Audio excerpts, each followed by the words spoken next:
Bismillahirrahmanirrahim. Assalamualaikum warahmatullahi wabarakatuh. Baiklah, dalam kesempatan kali ini saya akan menjelaskan salah satu submateri dari mata kuliah metodologi penelitian Al-Quran dan Tafsir untuk menjelaskan proposal penelitian yang telah saya susun. Di sini saya akan menjelaskan proposal penelitian saya yang berjudul Pemaknaan Tradisi Khatmul Quran Setiap Jumat Legi, Studi Living Quran di Pondok Pesantren Imam Adaman Huri.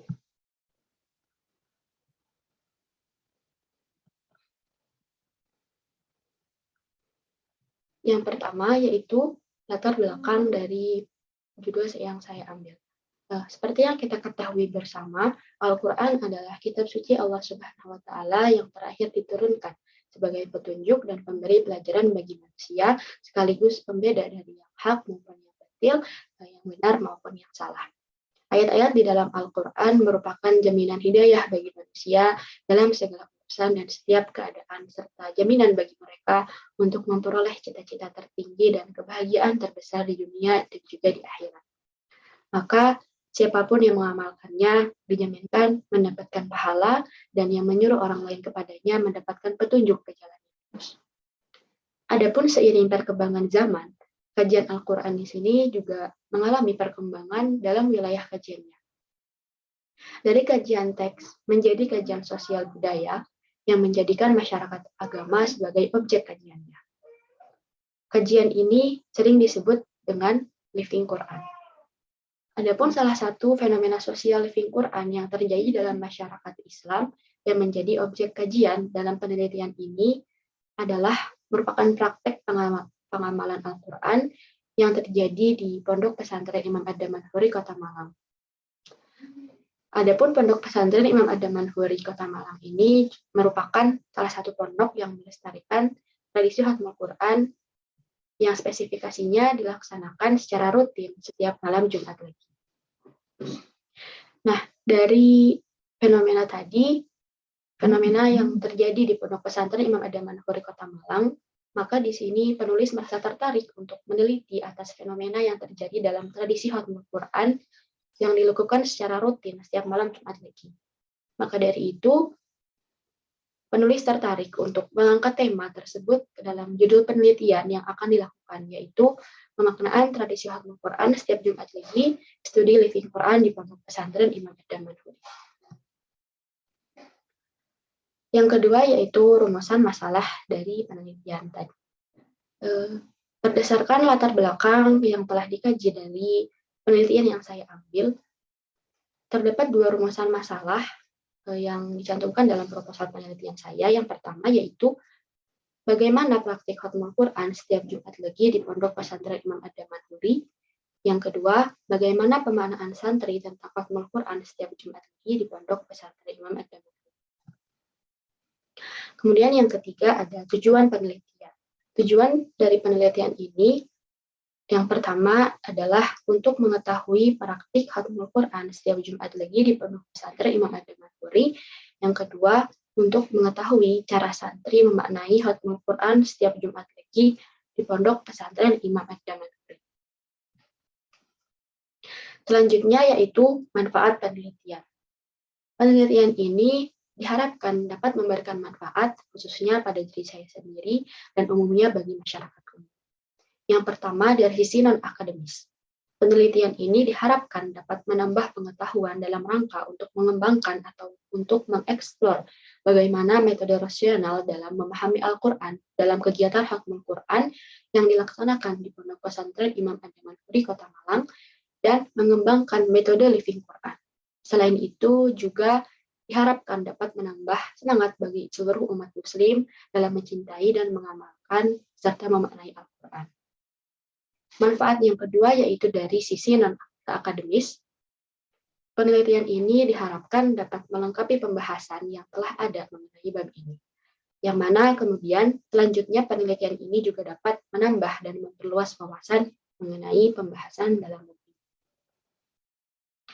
Selanjutnya yaitu kajian teori atau penelitian terdahulu. Di sini penulis membagi kajian teori ke dalam 3 kategori.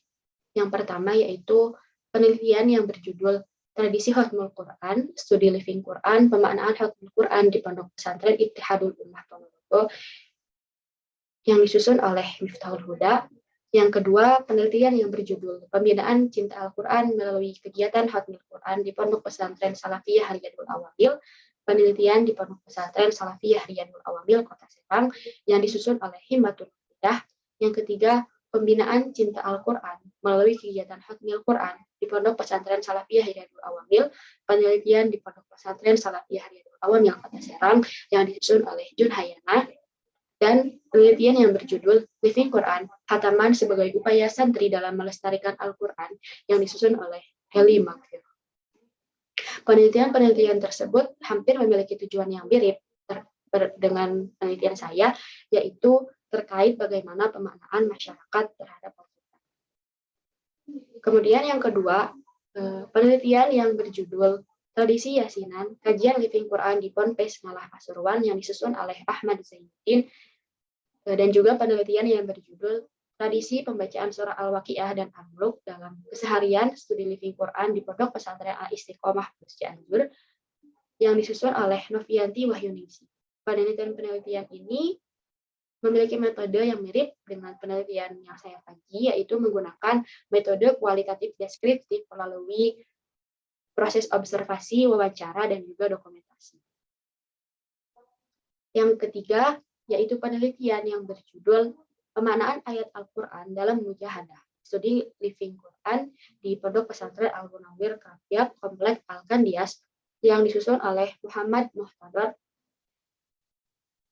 dan juga penelitian yang berjudul Tradisi Nemo dalam Prosesi Khatmul Quran di Desa Krageng, Studi Living Quran yang disusun oleh Zahratul Khads.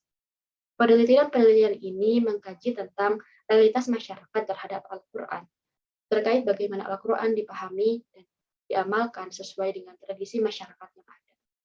Dalam penelitian ini lebih menonjolkan nilai etnis budaya dari masyarakat setempat terhadap pemaknaan Al-Quran, yang juga serupa dengan penelitian yang saya kaji mengenai bagaimana pemaknaan Al-Quran dalam kegiatan Khatmul Quran setiap Jumat lagi di Pondok Pesantren Imam Ad-Dauri, Kota Malang. Selanjutnya ada kerangka teori. Nah, di sini saya mengambil 3 bagian, 3 subbab untuk dijelaskan dalam kerangka teori. Yang pertama, yaitu mengenai Living Quran, yang mana Living Quran sendiri juga dapat diartikan sebagai fenomena yang hidup di tengah masyarakat Muslim.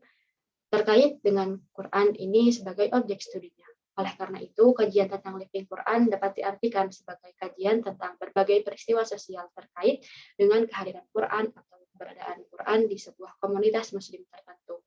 Dengan pengertian seperti ini, maka dalam bentuknya yang paling sederhana, Living Quran pada dasarnya sama tujuannya dengan Quran itu sendiri. Yang kedua, saya mengutip pendapat Kate Robert dan dikutip oleh Imam Suprayoga bahwa penelitian yang berbasis sosiologi termasuk kajian Living Quran akan memfokuskan terhadap 2 hal. Pertama, pengelompokan lembaga agama meliputi pembentukannya. Yang kedua, perilaku individu dalam kelompok-kelompok yang mempengaruhi status keagamaan dan perilaku ritual. Yang ketiga, teori yang peneliti gunakan dalam menganalisa bentuk interaksi santri Pondok Pesantren Imam Ad-Dauri terhadap Al-Quran. Dalam kasus tradisi Khatmul Quran setiap malam Jumat lagi adalah teori dari Farid Esak. Dalam bukunya The Quran, A Short Introduction, Farid Esak membagi pembaca teks Al-Quran ke dalam 3 tingkatan. Yang pertama, yaitu sebagai pecinta tak kritis, the uncritical lover.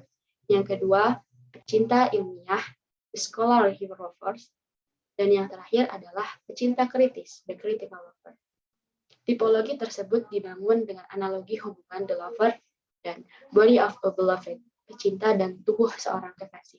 The lover mewakili oleh pembaca dan body of a beloved itu adalah teks Al-Quran itu sendiri. Selanjutnya, mengenai metode penelitian. Yang pertama yaitu pendekatan. Jenis penelitian dalam kajian ini adalah menggunakan penelitian kualitatif dengan menggunakan metode deskriptif. Yang kedua, lokasi penelitian. Lokasi penelitian dari penelitian ini adalah di Pondok Pesantren Imam Ad Damanhuri, Kota Malang. Yang ketiga, data yang terbagi menjadi data primer dan data sekunder. Data primer didapatkan dari pendapat pengasuh dan para santri Pondok Pesantren Imam Ad Damanhuri serta santri Pondok Pesantren Imam Ad Damanhuri, Kota Malang. Data sekunder didapatkan dari hasil buku bacaan untuk memperkuat data-data yang dibutuhkan dalam penelitian. Yang ketiga, teknik pengumpulan data. Teknik pengumpulan data pada penelitian ini meliputi beberapa cara, yaitu melalui observasi, wawancara, dan dokumentasi. Kemudian yang keempat, teknik pengolahan data, yang mana teknik pengolahan data dalam penelitian ini meliputi penyusunan data, klasifikasi data, pengolahan data, dan interpretasi hasil pengolahan data. Yang kelima yaitu teknik analisis data. Teknik analisis data dalam penelitian ini menggunakan teknik analisis deskriptif dan analisis konteks. Teknik analisis konteks atau analisis isi adalah penelitian yang bersifat pembahasan mendalam terhadap isi suatu informasi tertulis atau tercetak dalam media massa. Yang terakhir yaitu sistematika pembahasan. Sistematika pembahasan yang saya susun dalam proposal penelitian itu meliputi 5 bab. Dalam bab 1 berisi pendahuluan yang berisi 7 subbahasan, yaitu latar belakang masalah, rumusan masalah, tujuan penelitian, kajian pustaka, metode penelitian, dan sistematika pembahasan. Bab 2 menjelaskan tentang teori mengenai living Quran dan tradisi dari Khatmul Quran itu sendiri. Di bab 3 berisi tentang profil dari Pondok Pesantren Imam Ad Damanhuri dan mengenai prosesi Khatmul Quran. Kemudian di bab 4 berisi tentang analisis pemaknaan menurut teori resepsi Al-Quran dari Nafir Kermani dan Faid Esa. Terakhir di bab 5 berisi tentang kesimpulan dan saran. Baik, mungkin itu saja yang dapat saya sampaikan mengenai proposal penelitian yang saya susun dalam kesempatan kali ini. Saya ucapkan terima kasih banyak, kurang lebihnya maaf. Wassalamualaikum warahmatullahi wabarakatuh.